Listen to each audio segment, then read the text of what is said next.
Okay, students, so I hope that the audio is okay for this. I'm going through the document camera. You left off with this last string through the two. You had not crisscrossed in the back. You had all of the crisscrossing done in the front, and you have this extra piece. So I have attached this extra piece to my weaving needle, the sewing needle, the large plastic one. I'm adding a little link on the blog to how to make this if you don't have something like this out of a plastic lid. I think that's super useful, and of course you can also just wrap some tape around the yarn end if that's helpful as well. But you want some way to kind of get this through here without having to really pull, because you'll start to warp and compromise these threads. So you ended on this, right? You have this extra. First, you have to make this cleaned up to a center. You're going to go over, so you're at the 2. You're going to go over the 1. See, that's the 1. So over, and then under the 31.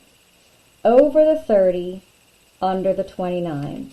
So if you've taken weaving with me before, you know the over-under is super important, and it's continuous.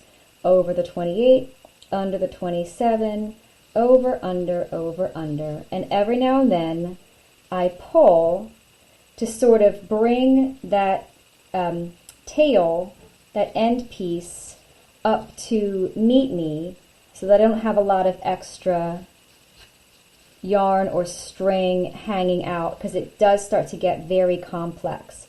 And I'm using this outside loop so that I can see where my over-under has to go. If you try to do it in here, you'll just go bananas. There's no way to really be able to tell.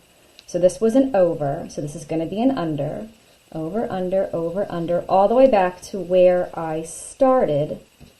So this was an under, so this is going to be an over, under, over, under. Okay, now at this point, I need to kind of get this all caught up, but this is going to be a warp thread. So see, I kind of pull that down, and I'm going to pull all this in to tighten up. Take a minute, because this step is important. Get this clean. It's a little messy, but only for the first pass. All right, so now I'm ready to make my second pass. And I ended with the 3 on an under. I'm going to go over the 2. I'm treating it like a warp thread now. Under the 1, over the 31, under the 30. This is the opposite of the way you did it the first time. Now I'm going to go over the 29, under the 28, over, under, the whole way around, keeping my thread caught up with me.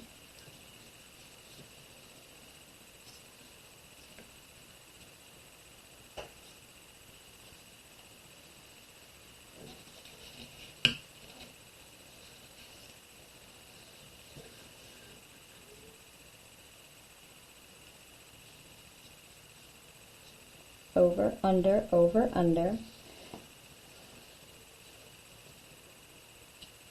Over, under. Now I just passed the 2, and it automatically takes me to the opposite way. So you'll see my center start to form. I'll do one more loop.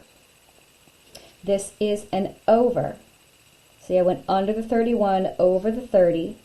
So I'm going to go under 29.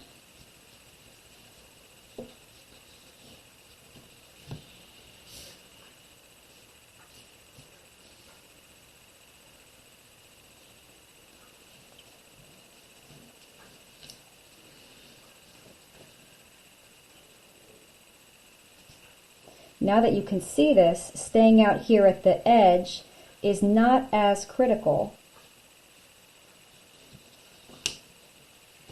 because you can really see where your last thread was.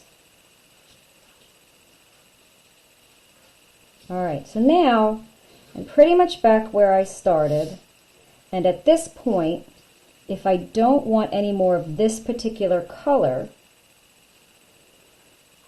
I can tie this off to my next color, put that new color through my needle and continue this process.